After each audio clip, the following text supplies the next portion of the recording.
नमस्कार मित्रांनो, सर्वांचं स्वागत आहे आपल्या आजच्या व्हिडिओमध्ये. मित्रांनो, अत्यंत महत्त्वाचा हा व्हिडिओ असणार आहे आपल्या विद्यार्थ्यांच्या महत्त्वाच्या मुद्द्यांच्या दृष्टिकोनातून. कारण आपण मागे ज्या गोष्टी संदर्भात आपण वाय-सी-एमला गेलो होतो आणि आपल्या कुलगुरू सरांसोबत जी चर्चा झाली होती, त्या चर्चेचे विषय आणि त्याच्यावरचं सोल्युशन किंवा त्याच्यावरचं जो काही उत्तर आहे, महत्त्वाच्या गोष्टी वगैरे आहेत, त्या आपल्याला या ठिकाणी डिस्कस करायच्या आहेत. तर तुम्ही मित्रांनो या ठिकाणी स्क्रीनवर बघू शकता. अशा प्रकारचे मित्रांनो मी प्रश्नावली जी आहे विद्यापीठाला म्हणजे आपल्या कुलगुरू सरांशी सोबत जे आहे चर्चा करण्यासाठी जे आहेत मुद्दे मांडले होते. तुम्ही या ठिकाणी बघू शकता स्क्रीनवरती. ठीक आहे.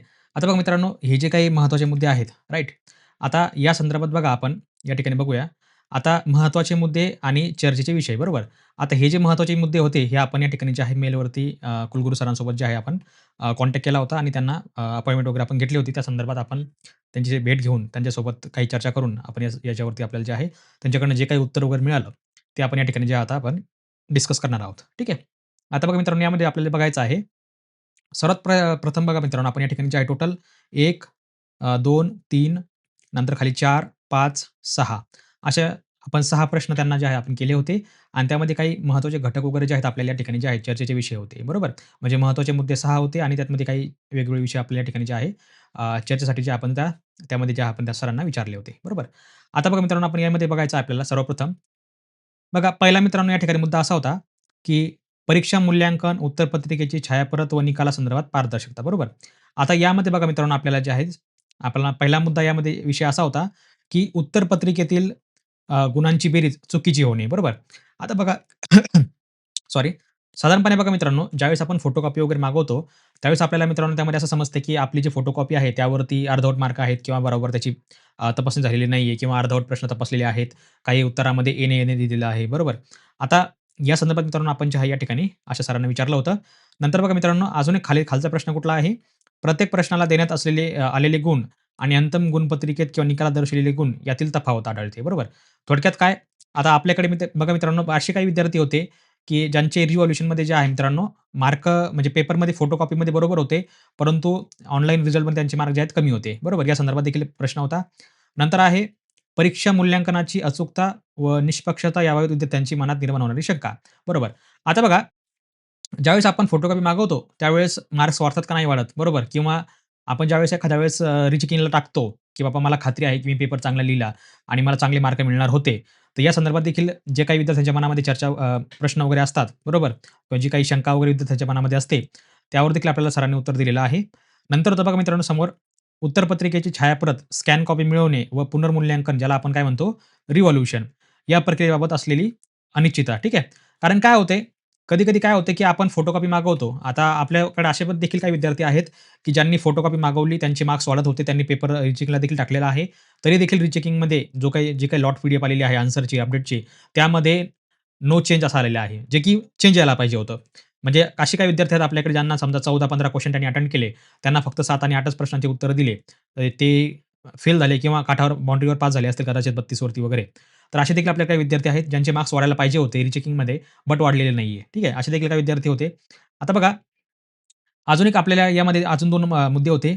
उत्तरपत्रिकेत प्रत्यक्ष दिसणारे गुण आणि अंतिम निकालात दिसणारे गुण यामध्ये तफावत असल्याने विद्यार्थ्यांना आढळले. बरोबर. जसं की आपण वरती बघितलं, की असे काही विद्यार्थी आहेत, की त्यांनी फोटोकॉपी मागितल्यावर त्यांना कळालं, की त्यांच्या उत्तरपत्रिकेमध्ये समजा त्यांना 80 पैकी 40 मार्क असतील आणि ज्यावेळेस त्यांनी ऑनलाईन निकाल बघितला, त्यावेळेस ऑनलाईन निकालावर त्यांना जे आहे जवळपास 30 किंवा 32 मार्क असतील.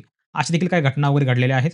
नंतर बघा, मूल्यांकन किंवा गुणांच्या गणनेतील संभाव्य त्रुटीविरुद्ध विद्यार्थ्यांनी कोणत्या प्रभावी पद्धतीचे दाद मागावी? ठीक आहे. आता बघा, हे खूप महत्त्वाचा मुद्दा होता. मूल्यांकन किंवा गुणांच्या गणनेतील संभाव्य त्रुटीविरोधात विद्यार्थ्यांनी कोणत्या प्रभावी पद्धतीने दाद मागावी? ठीक आहे. याबाबत जे आहे स्पष्टतेचा आपल्याला अभाव या ठिकाणी जाणवतो. आता बघा, मूल्यांकन किंवा गुणांच्या गणनेतील गणना म्हणजे काय थोडक्यात मूल्यांकन म्हणजे मोजणे, बरोबर? संभाव्य त्रुटीविरुद्ध विद्यार्थ्यांनी कोणत्या प्रभावी पद्धतीने दाद मागावी? आता बघा, जसं मी तुम्हाला वरती या ठिकाणी सांगितलं, की ज्यावेळेस तुम्ही फोटोकॉपी मागवता, त्यावेळेस तुम्हाला असं समजतं, की तुमचे मार्क्स जे आहेत ऑलरेडी वाढलेले असतात किंवा वाढतात. ठीक आहे. किंवा तुम्हाला जाणून-बुजून त्यामध्ये जे आहे तुमचे प्रश्न तपासले नाहीयेत. अशा पद्धतीमध्ये मित्रांनो विद्यार्थ्यांनी काय करायचं? हा देखील आपण सरांना मी प्रश्न विचारला होता. तर बघा आता मित्रांनो, हे जेवढे काही पूर्ण पॉइंट होते, जे काही विषय होते, हे आपला महत्त्वाचा मुद्दा कुठला होता? परीक्षा मूल्यांकन उत्तरपत्रिकेची छायाप्रत व निकालातील पारदर्शकता. बरोबर? आता बघा, यावरती सरांनी असं आपल्याला उत्तर दिलेलं आहे, की ज्यावेळेस तुम्ही पेपर देता त्यावेळेस तो पेपर जो आहे स्कॅन करून कॉम्प्युटरद्वारे जो आहे तो तपासला जातो. बरोबर. आता प्रश्न असा आहे, की ज्या विद्यार्थ्यांना मार्क्स 0 मिळाले किंवा ज्या विद्यार्थ्यांना ए नाही आलं किंवा ज्या विद्यार्थ्यांचे प्रश्न तपासलेच नाही, तर त्यांचं काय? तर मित्रांनो त्यांचं सरांचं म्हणणं असं आहे, की ज्यावेळेस चेकर किंवा एक्झामिनर ज्यावेळेस पेपर तपासतो, त्यावेळेस त्याच्याकडे जे आहे, जोपर्यंत तो पहिला प्रश्न पूर्ण तपासत नाही, तोपर्यंत तो पुढच्या पानावर जाऊ शकत नाही तपासायला. त्यामुळे त्याच्याकडनं जर समजा चुकून तो जर प्रश्न जर समजा समजा त्याने त्या ठिकाणी जर समजा एनेवर क्लिक केलं किंवा चुकून जर समजा त्याने त्या ठिकाणी जे आहे नॉट अटेंड म्हणून जर क्लिक केलं, तर तुमचं त्या ठिकाणी मित्रांनो जे आहे एने येतं. बरोबर. बट 0 नाही येत. कारण 0 केव्हा येतो? 0 तेव्हा येतो जेव्हा तुम्ही समजा पेपर तपासलाय, पण तुम्हाला त्याचं उत्तर आवडलं नाही किंवा रिलेव्हंट नाही. त्यावेळेस तुम्ही मार्क 0 देऊ शकता किंवा 1 देऊ शकता किंवा 2 देऊ शकता. बट एन म्हणजे काय थोडक्यात? ती सिस्टमची चुकी नसता, ती त्या एक्झामिनरची चुकी आहे. बरोबर. मग त्यांना आता बघा या ठिकाणी जे आहे 0 मार्क देणं ही एक्झामिनरची चुकी नाहीये. त्याला आन्सर नसेल आवडलं, ते आपण मान्य करू शकतो. बट ज्यावेळेस तिथं तुमचं एन येतं, समजा तुम्ही क्वेशन क्रमांक 4 मधील 5 अटेंड केला, बट त्या ठिकाणी तुम्हाला जे आहे फोटोकॉपीमध्ये एन आलं. तर अशा वेळेस जे आहे मित्रांनो, ही चुकी जी आहे ती एक्झामिनरची असते. म्हणून आपण काय करतो, फोटोकॉपी अप्लाय करतो. बरोबर. हे झालं त्याचं पहिलं उत्तर. आता दुसरं सरांनी उत्तर या ठिकाणी दिलेलं आहे आपल्याला, की समजा असा जर का प्रकार घडला, तुम्ही त्या त्या ठिकाणी जे मित्रांनो रिव्होल्यूशनला टाकू शकता. बरोबर. आणि रिव्होल्यूशनला टाकल्यानंतर जर समजा विद्यार्थ्याचे 10 पेक्षा अधिक मार्क वाढले, 10 किंवा 15 पेक्षा अधिक मार्क वाढले, तर जो कोणी एक्झामिनर असतो त्याची चौकशी होते. त्याच्यावरती प्रश्न म्हणजे त्याच्यावरती निर्माण होतात आणि ते त्या प्रश्न वगैरे म्हणजे आता ही इंटर्नल गोष्ट आहे त्यांची विद्यापीठाची. आपला त्याच्याशी काही संबंध नाही. बरोबर. जर समजा त्या विद्यार्थ्याचे 10 किंवा 15 पेक्षा जास्त मार्क वाढले एखाद्या विषयामध्ये फोटोकॉपीनंतर रिचेकिंगमध्ये, तर जो कोणी एक्झामिनर असेल, जो कोणी पेपर तपासणारा असेल, तर त्याची जी आहे पूर्णतः चौकशी होते. ठीक आहे. त्याच्यावरती काही प्रश्न वगैरे उपस्थित केले जातात. ठीक आहे. वेळ आली तर त्याला जे आहे मित्रांनो त्या ठिकाणी त्या पदावरून हाकललं जातं. असं त्या सरांनी सांगितलं आपल्याला, कोणी कुलगुरू सरांनी. आणि आपले एक्झाम कंट्रोलर जे होते भट्टूप्रसाद पाटील सर, ते देखील त्या ठिकाणी होते. त्यांनी देखील मला हीच गोष्ट सांगितलेली आहे. तर मित्रांनो पहिला मुद्दा तुम्हाला समजला या ठिकाणी. आता बघा राहिला विषय येणे आल्याचा. आता येणे आल्यावर तुम्हाला फोटोकॉपी अप्लाय करायची आहे. नंतर तुम्हाला त्या ठिकाणी मित्रांनो रिव्हॉल्यूशन देखील करायचं आहे. आता सरांनी मला हे पण सांगितलंय, की अप्लाय करता तुम्हाला जर समजा कॉन्फिडन्स असेल, की तुम्ही पेपर चांगला लिहिला होता, तर तुम्ही डायरेक्ट रिव्हॉल्यूशनला देखील अप्लाय करू शकता. आणि मित्रांनो यामध्ये त्यांनी असं देखील सांगितलेलं आहे, फोटोकॉपीचे पैसे तुम्हाला परत मिळणार नाही. बट तुम्ही ज्यावेळेस रिचेकिंग करता, तर रिचेकिंगचे ठरल्याप्रमाणे विद्यापीठाने जो काही ठराव मांडला होता मागच्या वर्षी दिवाळीनंतर, त्यानुसार तुम्हाला 50% जे आहे फी तुम्हाला परत मिळणार आहे रिचेकिंगची. ठीक आहे. बाकी 50% त्यांना ती तपासणीसाठी वगैरे जी काही वेळ लागतो, खर्च होतो त्यासाठी त्यांना ते लागणार आहे. बरोबर. ठीक आहे, काही हरकत नाही. नसल्यापेक्षा काय ते दिलेलं बरं. तर मित्रांनो असं सरांनी आपल्याला उत्तर या ठिकाणी दिलेलं आहे. आता रिचेकिंग संदर्भात आणि जे काही उत्तरपत्रिकेचं जे काही निकाल वगैरे आहे, या संदर्भात आता तुम्हाला मित्रांनो या ठिकाणी तुमचं उत्तर तुम्हाला भेटलं असेल. ठीक आहे. आता बघा मित्रांनो, आपण समोर देखील सरांना प्रश्न विचारला होता. दुसरा मुद्दा आपल्याला असा होता, की शिष्यवृत्तीशी संबंधित समस्या. ठीक आहे. आता बघा मित्रांनो, शिष्यवृत्तीमध्ये मोस्टली ते विद्यार्थी असतात कास्ट वाईज जे म्हणजे व्ही-जे-एन-टी असेल, ओ-बी-सी असेल, एस-बी-सी असेल, ए-सी-बी-सी असेल वगैरे ठीक आहे. म्हणजे थोडक्यात काय जनरल सोडून सर्व एस-सी-एस-टी पण आले त्याच्यामध्ये वगैरे, वगैरे. आता याच्यामध्ये देखील भरपूर काही पोटजाती वगैरे देखील असतात. बरोबर. आता मित्रांनो या लोकांनी जे आहे किंवा या विद्यार्थ्यांनी जे आहे स्कॉलरशिप कशाप्रकारे अप्लाय करायची? हे देखील मी सरांना त्या ठिकाणी प्रश्न केला होता. त्या संदर्भात त्यांनी तिथले जे कोणी स्कॉलरशिपचे हेड होते तायडे सर, त्यांना देखील त्या ठिकाणी बोलवण्यात आलं होतं. त्यांची देखील त्या ठिकाणी जे आहे विचारपूस करण्यात आली होती. त्यांना देखील काही प्रश्न वगैरे केले गेले होते. तर आता नवीन पोर्टल जे आलं मित्रांनो डी-बी-टी 2.0 ठीक आहे. आता सर्वांना माहिती असेल डी-बी-टी ठीक आहे. डी-बी-टी 2.0 आता हे जे डी-बी-टी 2.0 आहे मित्रांनो, यावर तुम्हाला आता नवीन अर्ज करायचे आहेत. तुम्ही मागच्या वर्षी जर अर्ज केले असतील, तर तुमचे बाय डिफॉल्ट ते अर्ज तुम्हाला या ठिकाणी जे आहे तुमच्या 2024, 25, 26 मध्ये ऑटोमॅटिकली तुम्हाला त्या ठिकाणी मित्रांनो बघायला मिळतील. ठीक आहे. आता बघा या ठिकाणी जे आहे आपण जे सरांना प्रश्न विचारले ते म्हणजे बघा शिष्यवृत्तीसाठी पात्रता. तर सरांनी पात्रतेसाठी या ठिकाणी काय सांगितलेलं आहे, की कुठलाही विद्यार्थी इन्कम कमी असेल आणि तो जर कास्टमध्ये असेल, तर तो या ठिकाणी स्कॉलरशिपला अप्लाय करू शकतो. ठीक आहे. फक्त त्याच्याकडे ते व्हॅलिड किंवा वैध कागदपत्र असणं आवश्यक आहे. अर्ज करण्याची प्रक्रिया ऑनलाईन आहे. जसं की आता नवीन पोर्टल आहे बघा, डी-बी-टी 2.0 यावर तुम्हाला अर्ज करायचा आहे. आवश्यक कागदपत्रे जे तुम्हाला ऑलरेडी सांगितलेले आहेत, ते लागतील. आपण देखील आपल्या चॅनलवरती ती पूर्ण लिस्ट आपण त्या ठिकाणी शेअर केलेली आहे. तुम्ही त्यावर देखील ती बघू शकता. समोर बघूया, अर्जाची सद्यस्थिती स्टेटस. ठीक आहे. आता अर्जाची सद्यस्थिती स्टेटस कसं बघायचं? आता जुनं पोर्टल तर बंद झालं. म्हणून तुम्ही या ठिकाणी आता काय करायचंय, नवीन पोर्टलवरती तुम्ही या ठिकाणी मित्रांनो तुमची जी आहे अर्जस्थिती बघू शकता. शिष्यवृत्ती अर्जास होणारा विलंब व त्याबाबत संवाद. आता तायडे सरांसोबत मी ज्यावेळेस प्रश्न सरांना विचारला, तर त्यांनी सांगितलं, की सगळ्या गोष्टी आमच्या हातामध्ये नाहीयेत. आता आपल्याकडे सर व्हेरिफाय करतात, अप्रूव्ह करतात. बट ते पूर्ण जे आहे, पूर्ण जे काही शिष्यवृत्ती विभाग असतो जिल्ह्याच्या ठिकाणी किंवा नाशिकच्या ठिकाणी, त्या ठिकाणी जाऊन ते अर्ज पहिले आधी पडताळले जातात, व्हेरिफाय होतात. त्यानंतर तुमचं स्टेज 1, स्टेज 2, स्टेज 3 स्क्रुटिनी जे काही पद्धत पद्धत असते, ती त्या प्रकारे त्या ठिकाणी मित्रांनो व्हेरिफाय वगैरे होत असते. बरोबर. आता अशा प्रकारे सरांनी या ठिकाणी जे आहे ते सांगितलेलं आहे. शिष्यवृत्तीशी संबंधित समस्या सुटत नसल्यास कोणाशी संपर्क करावा? हां, हे खूप महत्त्वाचं आहे, की बरेच विद्यार्थ्यांनी जे आहे स्कॉलरशिप अप्लाय वगैरे करतात विद्यार्थी, परंतु त्यांना जे आहे समजत नाही, की कोणाशी कॉन्टॅक्ट करायचा, आपली स्कॉलरशिप अप्रूव्ह झाली की नाही झाली, त्या संदर्भात जर काही चर्चा वगैरे असेल किंवा काही प्रश्न वगैरे असेल, तर ते कोणासोबत करायचे, काय करायचे? हे देखील सरांनी सांगितलेलं आहे. तर सरांनी सांगितलेलं आहे, की ज्यावेळेस विद्यार्थी स्कॉलरशिप अप्लाय करतो, त्यावेळेस जर समजा विद्यार्थ्यासोबत त्रुटी झाली किंवा स्कॉलरशिप जर अप्रूव्ह झाली, तर विद्यार्थ्याला जो आहे मेल येतो विद्यापीठाकडनं scholarship@ycmu.edu.ac असा एक त्याचा मेल आयडी असतो. त्याच्या खाली त्यांना 2 लँडलाईन नंबर दिलेले असतात ताडे सरांचे. त्यावर तुम्ही कॉन्टॅक्ट करू शकता, असं सरांनी सांगितण्यात आलेलं आहे. आणि भरपूर कॉल्स वगैरे चालू असतात. त्यामुळे तुम्हाला त्या ठिकाणी काय करायचं आहे, वेट करायचं आहे किंवा तुम्ही स्कॉलरशिपवरती तुम्ही ज्या मित्रांनो त्या ठिकाणी स्कॉलरशिपसाठी जे आहे तुम्ही सरांना कॉन्टॅक्ट करू शकता किंवा कॉन्टॅक्ट करत राहू शकता. म्हणजे सर तुमचे कॉन्टॅक्ट वगैरे जे आहे ते एक्सेप्ट करतील. ठीक आहे. तिसरा मुद्दा बघा मित्रांनो, या ठिकाणी आपला खूप महत्त्वाचा होता. विशेष सहाय्याची आवश्यक असलेल्या विद्यार्थ्यांची सुविधा.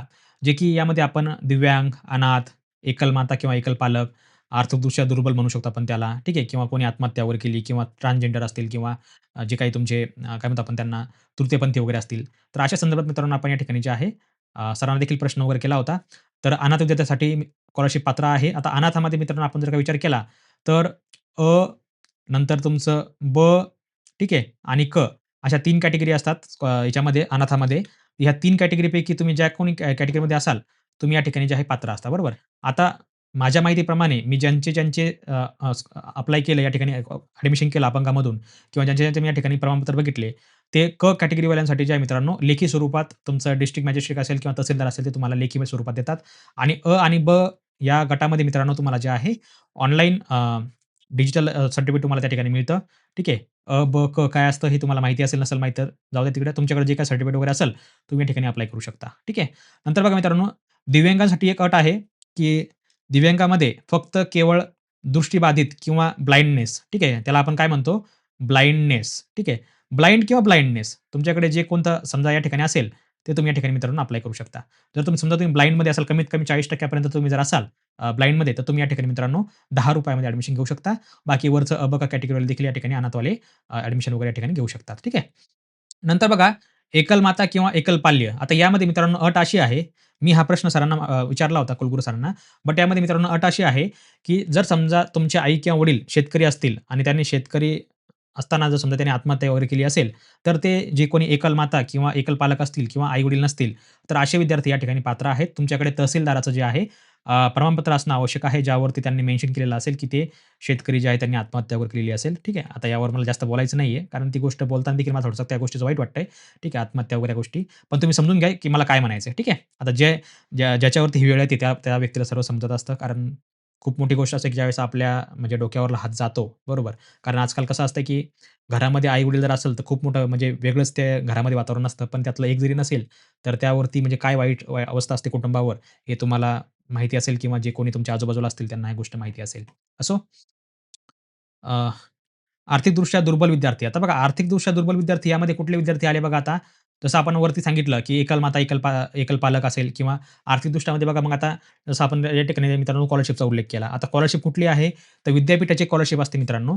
तुम्ही 12वी कुठे शिकला? काय शिकला? तुम्ही कुठं काम करता? यावरून तुमचे पॉइंट्स वगैरे मिळतात तुम्हाला या ठिकाणी 50 ते 60-70% पर्यंत तुम्हाला या ठिकाणी स्कॉलरशिप वगैरे मिळते. यावरती अजून स्पष्टीकरण नाहीये. कारण असे विद्यार्थी म्हणजे या ठिकाणी जे आहेत लाभासाठी अप्लाय करत नाहीयेत. या संदर्भात मी विद्यापीठाला मेल देखील केलेला आहे आता, की हा जो फॉर्म वगैरे असतो आर्थिकदृष्ट्या दुर्बल विद्यार्थ्यासाठी, तर त्यांनी कुठे अप्लाय करायचा. आणि दुसरं मित्रांनो आपण सांगितलं ऑलरेडी वरती, की स्कॉलरशिप देखील तुम्ही अप्लाय करू शकता. त्यामुळे डायरेक्ट ॲडमिशन स्कॉलरशिपमधून देखील घेऊ शकता किंवा पूर्ण फी भरून देखील तुम्ही स्कॉलरशिपमधून ॲडमिशन घेऊ शकता किंवा स्कॉलरशिपला अप्लाय करू शकता. पूर्ण फी भरा किंवा स्कॉलरशिपमधून ॲडमिशन घ्या. काही हरकत नाहीये. ठीक आहे. आता हे झालं आपण या ठिकाणी हे पण आपण वरती डिस्कस केलेलं आहे. चौथा मुद्दा बघा मित्रांनो या ठिकाणी खूप महत्त्वाचा आहे. विद्यार्थी सहाय्य व तक्रार निवारण. कारण सध्या काय होतं मित्रांनो, आपण जेवढे काही कॉल करतो विद्यापीठाला म्हणजे थोडक्यात नोंदणी विभागाला, तर ते कॉल वेटिंगवर असतात. ठीक आहे. ते कॉल उचलत नाही किंवा कॉल बॅक करत नाहीत. ठीक आहे. आता यामध्ये बघा आपण त्यांची बाजू समजून घेऊया, की तुम्ही ज्यावेळेस त्यांना कॉल करता त्यावेळेस ते कोणाला तरी कॉलवरती बोलत असतात. त्यामुळे आपल्याला कॉल वेटिंगवर येतो. बरोबर. त्यामुळे त्यांच्याकडे भरपूर काही कॉल्स वगैरे येतात. पण यामध्ये त्यांचा देखील एक रोल असा आहे, की त्यांनी जर समजा एखाद्या विद्यार्थ्याने कॉल केला, तर त्यांनी कॉल बॅक करणं आवश्यक आहे. ठीक आहे. आणि मुळात म्हणजे मी त्यांना हा एक प्रश्न विचारला होता सरांना, की एखाद्या विशिष्ट समस्येसाठी कोणत्या विभागाशी संपर्क करावा? समजा परीक्षेसंदर्भात असेल तर परीक्षे संदर्भात कॉल करायचा. ठीक आहे.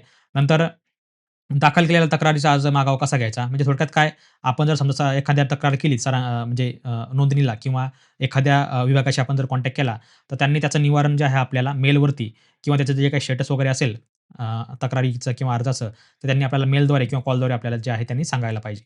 ठीक आहे. तक्रारीवर कोणतीही प्रतिसाद मिळत नसल्याने पुढे काय करावे? बरोबर. आता बघा जसं आपण मेल करतो, मेलला रिप्लाय येत नाहीये किंवा कॉल करतो, कॉलला रिप्लाय येत नाही किंवा कॉल अटेंड करत नाहीत. तर अशा मित्रांनो भरपूर प्रकारच्या समस्या ज्या आहेत त्या या ठिकाणी उद्भवतात. या देखील मी सरांना त्या ठिकाणी बोललेलो आहे. आता बघूया, की याच्यावरती काय-काय तोडगा निघतो आणि कुठल्या-कुठल्या गोष्टीवर आपल्याला सोल्युशन वगैरे मिळतं. ठीक आहे.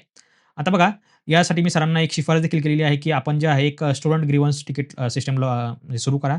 तर यावरती सरांनी काही उत्तर दिलं नाही आपल्याला. बट असो काही हरकत नाही. आता यामध्ये सरांनी आपल्याला अशी अपडेट दिलेली आहे, की जसं की अगोदर 3 मोबाईल नंबर असे आपले नोंदणीचे या ठिकाणी कॉन्टॅक्ट नंबर होते. तर सर म्हटले, की या ठिकाणी आपण 3 न करता यामध्ये आपण 2 नंबर, फोन नंबर अजून ॲड करणार आहोत. ते फक्त आणि फक्त फॉलोबॅकसाठी आणि कॉलबॅकसाठी असतील. तुमची जी काही तक्रार वगैरे असेल, त्यावरती तुम्हाला उत्तर देण्यासाठी जे आहेत नवीन 2 नंबर ॲड करण्यात येणार आहेत आणि जे अगोदरचे 3 कॉन्टॅक्ट नंबर होते, ते फक्त या ठिकाणी तुमची तक्रार घेण्यासाठी आणि तुमचं जे आहे समस्या सुधारण्यासाठी त्या ठिकाणी जे आहे नोंदणीमध्ये 3 नंबर दिलेले आहेत. आता यामध्ये सर बोलले, की 2 नंबर अजून नवीन ॲड करणार आहेत ते, की कॉलबॅकसाठी ठीक आहे, या सिस्टमसाठी. ओके. असो, समोरचा बघा मित्रांनो आता खूप महत्त्वाचा मुद्दा आहे. इतर विद्यार्थी कल्याणाशी संबंधित विषय. ठीक आहे. आता या ठिकाणी बघा, इतर विद्यार्थी कल्याणाशी संबंध. आता बघा या ठिकाणी जे आहे, जे काही आपण वर्षभर शिकतो किंवा जे काही आपण परीक्षा वगैरे पास होतो, त्याची आपल्याला एक पोचपावती म्हणून आपल्याकडे एक एक एक एक मार्कशीट म्हणू शकतो किंवा आपला सर्टिफिकेट म्हणू शकतो किंवा प्रमाणपत्र म्हणू शकतो. समजा आपण जर फर्स्ट इयर पास झालो, तर फर्स्ट इयरची मार्कशीट आपल्याला मिळते. ठीक आहे. किंवा तुमचं बी-ए किंवा बी-कॉम पूर्ण झालं. तुम्हाला समजा एम-ए किंवा एम-बी-ए कुठं रेग्युलर विद्यापीठात करायचं असेल, तर तुम्हाला मायग्रेशन मिळणं खूप आवश्यक असतं या ठिकाणी.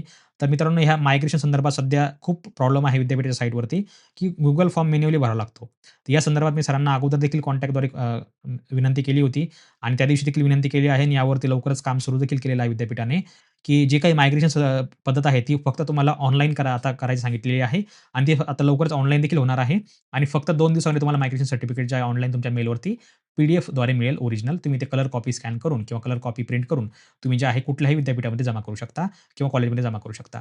आता सध्याची मायग्रेशन पद्धत खूप विचित्र आहे. म्हणजे Google फॉर्म भरा, डॉक्युमेंट प्रिंट काढा, तुमचं आधार कार्ड जोडा, मार्कशीट जोडा, विद्यापीठाला पाठवा. कधी-कधी ते पार्सल पोहोचत नाही किंवा त्यांच्याकडनं पाठवलं की तुम्हाला मिळत नाही. हे भरपूर काही या ठिकाणी अडचणी येतात आणि हे खूप महत्त्वाची गोष्ट आहे मायग्रेशन वगैरे तुम्हाला ज्या ठिकाणी तुम्हाला नवीन ठिकाणी ॲडमिशन घ्यायचं असेल, त्या ठिकाणासाठी. असं होतं सरांनी सांगितलं, की यावरती ऑलरेडी काम सुरू आहे. तर मित्रांनो हा मुद्दा सॉल्व्ह झालेला आहे मायग्रेशनचा. लवकरच ऑनलाईन मायग्रेशनची सिस्टम जी आहे लवकरच सुरू होणार आहे. ठीक आहे. परीक्षा प्रक्रियेबाबत विद्यार्थ्यांची निर्माण होणारी भीती. आता बघा परीक्षेसंदर्भात जी काही भीती असते, जसं की वेळेवर जाणे, पेपर मिळतो का? कारण बऱ्याच ठिकाणी काय होतंय, की पेपर मिळतो विद्यार्थ्यांना तर कधी आता यावर्षी देखील हा प्रकार घडला होता, की त्यांना जुन्या प्रश्नपत्रिकावर मिळाल्या होत्या. काही वर्ष आधीच्या विद्यार्थ्यांनी पेपर देखील यायला सुरुवात केली होती. ठीक आहे. परत त्यांना गाईडन्स मिळत नाही प्रॉपर स्टडी सेंटरवरती वगैरे. हा देखील मी त्यांना प्रश्न वगैरे उपस्थित केला होता. तर त्यांनी सांगितलं, की यावरती मीटिंग झालेली आहे. त्यांचे स्टडी सेंटरचे जे काही कोऑर्डिनेटर वगैरे असतात, जे कोणी सुपरवायझर वगैरे, काउन्सिलर वगैरे असतात, त्यांच्यासोबत या संदर्भात त्यांची झालेली आहे बोलणं वगैरे आणि विद्यार्थ्यांनी जे आहे मित्रांनो, तुम्ही स्वतः फॉर्म भरायचे असतात प्रवेशाचे वगैरे, कोणालाही शिल्लक पैसे द्यायचे नाही.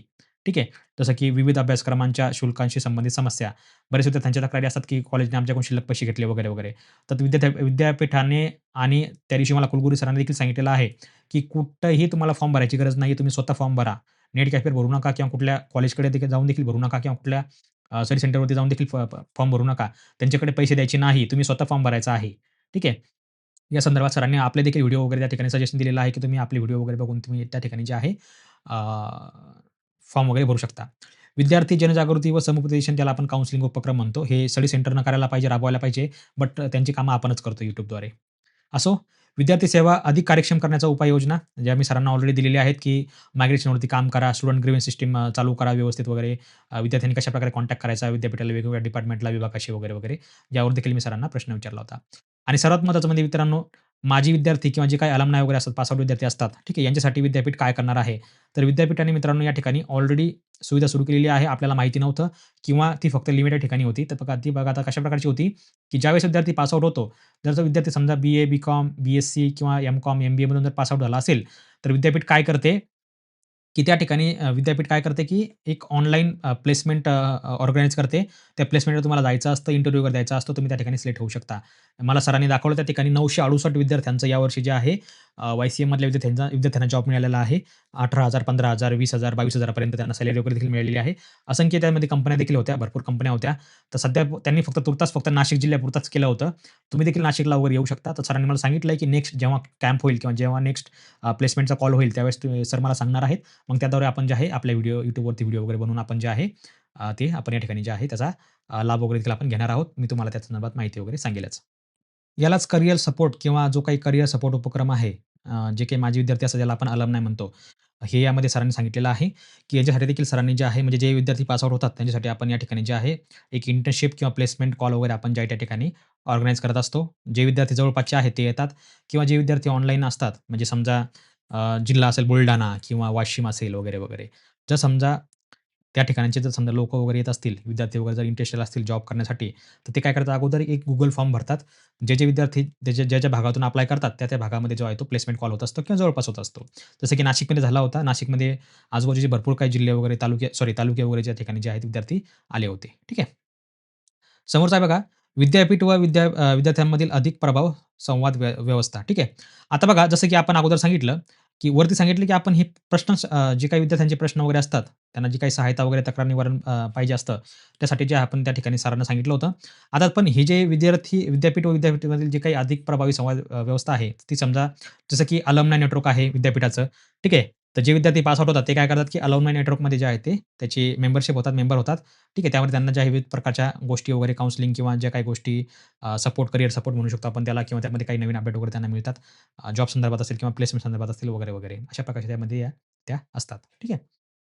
नंतर आहे बघा, शेवटचा मित्रांनो या ठिकाणी आपल्याला पॉइंट असा आहे, की विद्यार्थ्यांच्या तक्रारी. हा पॉइंट खूप महत्त्वाचा होता आणि यावर जास्त आमची चर्चा झाली होती विद्यापीठामध्ये वगैरे, वगैरे. तुम्ही देखील आता या ठिकाणी बघू शकता. ठीक आहे. आता बघा मित्रांनो, एक गोष्ट आपल्याला समजून घ्यायची आहे, की ज्या काही विद्यार्थ्यांच्या तक्रारी आहेत. बघा, सर्वात पहिली म्हणजे आपण त्या ठिकाणी बोललो होतो, की होम असाइनमेंट संदर्भात अभ्यास केंद्राने गुण पाठवले, परंतु निकालात अद्ययावत नाहीत. ठीक आहे. आता ही जी चुकी आहे, ही विद्यापीठाची नाहीये, ही त्या स्टडी सेंटरची आहे. हे सरांनी देखील मान्य केलेलं आहे आणि सर हे देखील बोलले होते, की आम्ही यावरती कमिटी बसवूया आणि चेक करूया, की कुठल्या-कुठल्या विद्यार्थ्यांची जे आहेत असाइनमेंट वगैरे या ठिकाणी जे आहे चेक करायचे बाकी आहेत, तपासायचे बाकी आहेत. आम्ही त्यांना कॉन्टॅक्ट करू. ठीक आहे. आणि त्याच्यामध्ये त्यांचे मार्क्स वगैरे अपडेट करून घेऊ. कारण काय होतं मित्रांनो, 1-1, 2-2 मार्कांमुळे सुद्धा विद्यार्थ्यांचा निकाल फेल येतो किंवा मागे राहतो. त्यामुळे त्यांना अडचणी वगैरे येतात. तर यावर देखील बोलणं झालेलं आहे. असे भरपूर विद्यार्थी आपल्याकडे देखील आहेत. त्यांनी देखील आपल्याला कॉन्टॅक्ट वगैरे या ठिकाणी केला होता. नंतर आहे रिपीटर परीक्षा देता येते, परंतु रिपीटर होम असाइनमेंटचा पर्याय द्यावा, जर स्वतंत्र पास नियमावली असेल तर. ठीक आहे. आता बघा यामध्ये त्यांनी काय सांगितलंय, की रिपीटर परीक्षा देता येते, परंतु होम असाइनमेंट देता येत नाही. परंतु एन-ई-पीमध्ये जे आहे मित्रांनो, अशी व्यवस्था त्यांनी दिलेली आहे. ते या ठिकाणी जे आहे मित्रांनो, तुम्ही या ठिकाणी जे आहे आता ऑनलाईन देखील असाइनमेंट वगैरे अपलोड करू शकता एन-ई-पीमध्ये. जे विद्यार्थी एन-ई-पीमध्ये असेल जसं की एम-कॉम असेल, परत तुमचं एम-ए असेल एन-ई-पीमधलं किंवा तुमचं बी-कॉम असेल नवीन एन-ई-पीमधलं, नवीन बी-ए असेल, जे काही नवीन आहे ना, आता बी-ए नवीन आलेलं बी-ए आहे. त्या अशा विद्यार्थ्यांना या ठिकाणी जे आहे मित्रांनो, होम असाइनमेंट अपलोड करायचा ऑप्शन दिलेला आहे ए-टी-के-टीमध्ये. जर तुम्ही समजा रिपीटर फॉर्म भरत असाल, तर तुम्ही त्या ठिकाणी जे आहे मित्रांनो, ते देखील अप्लाय करू शकता. परंतु हे फक्त एन-ई-पीसाठी आहे. नॉन एन-ई-पीसाठी नाहीये. ठीक आहे. ऑनलाईन असाइनमेंट जमा केल्या, परंतु 1-2 विषय तपासले नाही किंवा गुण मिळाले नाही. जसं की आपण वरती बघितलं होतं या ठिकाणी, की त्यांना जे आहे मार्क वगैरे दिलेले नाहीत असाइनमेंटचे वगैरे, ते यावर सरांनी सांगितलेलं आहे, की ते या ठिकाणी जे आहेत कमिटी वगैरे बसवणार आहेत. प्रवेश शुल्कात वाढ झाली, परंतु सेवा सुविधा नाही. यावर सरांनी काही उत्तर दिलेलं नाही अजून तरी आणि सरांनी हा मुद्दा देखील त्या ठिकाणी टाळला होता. त्यांनी यावरती कुठलंही भाष्य किंवा कुठलाही त्यांनी या ठिकाणी वक्तव्य केलं नव्हतं. जे काही जुने अभ्यासक्रम आहेत मित्रांनो, ते कधी बदलणार? जसं की बी-एचा आहे किंवा बी-ए पत्रकारितेचा आहे किंवा अजून काही सिलेबस वगैरे आहेत, जे जुने आहेत, ते कधी बदलणार? तर सरांनी सांगितलंय, की आपल्याकडे यावर्षी बी-एचा प्रस्ताव आलेला आहे. म्हणजे थोडक्यात काय तर पुढच्या वर्षी जानेवारी 2027 पासून बी-एचा नवीन सिलेबस येणार आहे. जसा बी-कॉमचा आलाय तसा यावर्षीची बी-एची बॅच कदाचित शेवटची असू शकते, असं सरांनी सांगितलेलं आहे. आणि सरांकडे ऑलरेडी प्रस्ताव आलेला आहे विद्यापीठाकडे नवीन एन-ई-पीचा. बट पुस्तकं वगैरे छापायला, बनवायला, कंटेंट बनवायला, शोधायला भरपूर काही टाईम लागतो. आता ते सरांचं म्हणणं पण बरोबर आहे. कारण त्यामध्ये बारीक-बारीक गोष्टी वगैरे बघाव्या लागतात ना, चुकीची माहिती वगैरे. नंतर परत मग लोकं काय करतात, अ, तक्रारी वगैरे करतात ना, समजा काही कोणाचा काही साल-वार चुकला, तर मग थोडंसं अडचणी होतात. ते सरांचं म्हणणं पण बरोबर आहे. त्यामुळे पुढच्या वर्षीपासून बी-एचा नवीन सिलेबस येण्याची शक्यता आहे. एन-ई-पी पॅटर्न असं सरांनी सांगितलेलं आहे. शिष्यवृत्ती मिळते, परंतु अभ्यास केंद्र या विरोधात आहेत. तर सरांनी सांगितलं, की या संदर्भात आम्ही जे आहे विद्यापीठाला देखील सांगितलं सॉरी अभ्यास केंद्राला देखील सांगितलेलं आहे सरांनी, की स्कॉलरशिप्समधून ॲडमिशन वगैरे विद्यार्थ्यांना द्या, त्यांना माहिती वगैरे सांगा. बट काही देत नाहीत, तर ते सर बोलले, की आम्ही याच्यावरती पुन्हा कमिटी बसवूया, मीटिंग वगैरे घेऊया आणि त्यांना आम्ही सांगू स्टडी सेंटरला किंवा अभ्यास केंद्रांना, की कृपया आपण जे आहे त्यांना स्कॉलरशिपबद्दल माहिती वगैरे सांगावी. अभ्यास केंद्रीय शिल्लक पैसे घेतात आणि विद्यार्थ्यांचे पेपर म्हणजे देतात. जसं की यावर्षी प्रकार घडला तो, की काही-काही ठिकाणी जे आहे स्वतः विद्यापीठानं म्हणजे विद्यार्थ्यांनी जे आहे पैसे देऊन त्यांच्या स्टडी सेंटरमध्ये परीक्षा मॅनेज केली. तर हा देखील प्रकार घडलेला आहे. हे देखील विद्यापीठाला माहिती आहे. त्यावर देखील त्यांनी सांगितलेलं आहे, की ही चुकी आता अभ्यास केंद्राची आहे, की प्रत्येक अभ्यास केंद्रावर लक्ष ठेवणं बरोबर नाहीये. त्यांचं म्हणणं बरोबर आहे. बट जे काही प्रकार घडतायत त्यावरती स्ट्रिक्ट ॲक्शन वगैरे घेतली जाणार आहे, असं सरांनी सांगितलं. त्यांच्याकडे पुरावे जर आले तर. विद्यार्थ्यांची मागणी आहे अशी, की MBA, M Com, MSc, BSc, BCA, SC जे काही विद्यार्थी पास वगैरे होतात त्यांना प्लेसमेंट आणि इंटर्नशिप. आता हे जे मित्रांनो विद्यार्थ्यांच्या ज्या तक्रारी होत्या, ह्या मी प्रश्न वेगळे बनवले होते आणि वरती जे आपण हे सगळे मेलमधले मुद्दे आहेत. हे वरील 5 मुद्दे जे आहेत ते मेलमधले आहेत. जे की ऑलरेडी सरांनी सांगितलं, की त्यांना जॉब वगैरे प्लेसमेंटचे ऑप्शन त्यांनी दिलेले आहेत. ठीक आहे. हे देखील आपलं बोलणं झालं. प्रॅक्टिकल कोर्सेस फक्त प्रवेश होतात, तासिका होत नाही किंवा वर्ग होत नाहीत. आता यामध्ये प्रॅक्टिकल कोर्स कुठले-कुठले आले बघा. जसं की बी-एस-सी आलं. ठीक आहे. अजून प्रॅक्टिकलमध्ये कुठलं एम-सी-ए आलं, बी-सी-ए आलं. यामध्ये जे आहे त्यांना कॉम्प्युटर नॉलेज किंवा कॉम्प्युटर लँग्वेज किंवा बी-सी-एमध्ये जे काही त्यांचे सायन्सचे प्रोजेक्ट वगैरे असतात किंवा जे काही त्यांचे लॅब टेस्ट वगैरे रिपोर्ट वगैरे असतात ते होत नाहीत. आणि बऱ्याच ठिकाणी असा प्रकार घडून आलेला आहे, की त्यांच्याकडे जे आहे मित्रांनो वर्गच होत नाहीत किंवा क्लासेस होत नाहीयेत. जे व्हायला पाहिजे ते बी-सी-एमध्ये वगैरे, वगैरे. तर यावर देखील मी सरांना प्रश्न विचारला. तर सर बोलले, की यावर देखील आमचं एक नवीन काहीतरी सर म्हणजे एक एक टेक्नॉलॉजी शोधतायत किंवा एक टेक्निक शोधतायत, की या सगळ्या गोष्टी त्यांना ज्या आहेत ऑनलाईन मॅनेज करता येतील. पास आउट विद्यार्थ्यांचे प्रमाणपत्र ईमेलद्वारे किंवा टपालाद्वारे पाठवण्यात यावे. असे हे देखील मी सरांना विनंती केलेली आहे. तर सरांनी सांगितलंय, की हरकत काही नाहीये बोलले, परंतु विद्यार्थ्यांचे आपल्याकडे जे आहेत, जे काही पत्ते वगैरे आहेत, ते अर्धवट आहेत किंवा चुकीचे आहेत, असं सरांनी सांगितलेलं आहे, जे की खरी गोष्ट आहे. आपणच किती वेळेस करेक्शन वगैरे केलेलं आहे. तर हे करेक्शन करायची वेळ काय येते? जर तुम्ही स्वतः फॉर्म भरले मित्रांनो, तर हे करेक्शन करायची वेळ येणार नाही. त्यामुळे आपण स्वतः जर फॉर्म भरला, तर तुम्हाला कळेल, की कुठं काय माहिती भरायची. तुम्ही जर का बाहेरून किंवा इतर व्यक्तीच्या हातून जर फॉर्म वगैरे भरसाल, तर त्यावरती 100% चुका होणारच आहेत. ठीक आहे. त्यामुळे जी काही अपर आय-डी किंवा जे काही यश कार्ड आहे विद्यापीठाचं, त्यावर देखील आपली चर्चा वगैरे झालेली आहे. सरांनी सांगितलेलं आहे, की जे काही यश कार्ड आहे मित्रांनो, यश कार्ड सर्वांना मिळणार आहे. जे विद्यार्थी मध्ये शिकतायत सध्या वाय-सी-एमध्ये, त्या सर्वांना यश कार्ड आलेले आहेत. त्यांनी घ्यायचे आहेत. ज्यांना आले नाहीत किंवा मिळाले नाहीत, त्यांना देखील लवकरच मिळणार आहेत. कारण स्टडी सेंटरवरती बऱ्याच ठिकाणी जे आहेत अजूनपर्यंत जे यश कार्ड आहेत, त्या पोहोचलेले नाहीयेत. तर ते लवकरच त्यांना मिळतील. काही काळजी करू नका. सरांनी सांगितलं, की यावर्षी दिवाळीपर्यंत किंवा हे वर्ष संपेपर्यंत सर्वांना जे आहेत यश कार्ड वगैरे मिळणार आहेत आणि देण्यात येणार आहेत असं सरांनी सांगितलेलं आहे. तर बघूया आता यावरती काय अपडेट वगैरे येते ते विद्यापीठाकडनं. ठीक आहे. असो मित्रांनो अशा प्रकारचे हे महत्त्वाचे जे घटक होते आपण विद्यापीठाला सरांसोबत चर्चा केलेली आहे. या ठिकाणी मी शनिवारी गेलो होतो. मला 12चा टायमिंग दिला होता सरांनी मीटिंगसाठी. तर 12 ते जवळपास मित्रांनो जवळपास 1:30 वाजेपर्यंत मीटिंग चालली होती. 1:30 पावणे 2 पर्यंत. त्यामध्ये आपले सी-ई-ओ सर देखील होते. एक्झाम कंट्रोलर पाटील सर होते. कुलगुरू सर होते आपल्या त्यामध्ये डॉक्टर सोनवणे सर होते. त्याच्यानंतर देशमुख सर होते. जे काही एस-एस-डी आहे विद्यार्थ्यांचं ॲडमिशन पोर्टल जे ज्या गोष्टी वगैरे बघतात ते ॲडमिशनचं वगैरे ते होते. फायनान्सचे पण जे मुख्य कार्यकारी होते ते देखील होते. अधून-मधून नोंदणीचे देखील त्या ठिकाणी मुख्य त्या मॅडम वगैरे आल्या होत्या. म्हणजे सर्वांसोबत मीटिंग झाली होती आणि प्रत्येकाने आपापल्या डिपार्टमेंटबद्दल माहिती सांगितली. स्कॉलरशिप संदर्भात तायडे सरांनी देखील सांगितली माहिती. त्या ठिकाणी देखील आता सध्या त्या पोर्टलला ऑप्शन नाहीये ते अवेलेबल. सध्या खूप अडचणी चालू आहेत. ओ-टी-पी वगैरे येत नाही वगैरे, वगैरे. त्या देखील लवकरच सॉल्व्ह होईल काही अडचण नाहीये. दिवाळीपर्यंत संपूर्ण पोर्टल व्यवस्थित होणार आहे. काही काळजी करू नका. ठीक आहे. मित्रांनो, आपल्यापैकी कोणाला काही समस्या वगैरे असेल, प्रश्न वगैरे असेल, तर कृपया आपण कमेंट करून विचारू शकता किंवा आपल्या मेलवरती कॉन्टॅक्ट करू शकता. आणि मित्रांनो, आपले क्लासेस वगैरे, कोर्सेस वगैरे लवकरच सुरू होतील. आपलं जे ॲप्लिकेशन आहे परीक्षेचा अभ्यास, त्यावरती तुम्ही जाऊ शकता, घेऊ शकता, बॅच वगैरे घेऊ शकता. त्यावरती आपण संपूर्ण गोष्टी वगैरे आपण यावर्षी घेणार आहोत. ठीक आहे. आणि व्हिडिओ लेक्चर लवकरच त्यावरती ॲड होणार आहेत. सध्या नोट्स वगैरे ॲड करण्याचं काम सुरू आहे. ठीक आहे. धन्यवाद. तर भेटूया मित्रांनो पुढच्या व्हिडिओमध्ये. तोपर्यंत बघत राहा, शिकत राहा. जय हिंद, जय महाराष्ट्र.